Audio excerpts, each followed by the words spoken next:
Hello everyone, how are you doing? This is MD Tech here for another quick tutorial. In today's tutorial, I'm going to show you how to hide or disable the bookmark button from displaying on the Brave web browser. So this should hopefully be a pretty straightforward process here, guys. And without further ado, let's go ahead and jump right into it.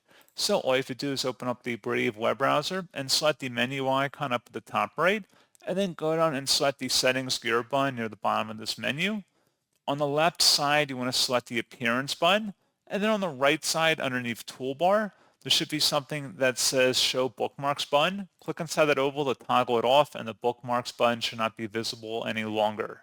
So pretty straightforward process, guys, and as always, thank you for watching. I do hope that was able to help you out, and I do look forward to catching you all in the next tutorial. Goodbye.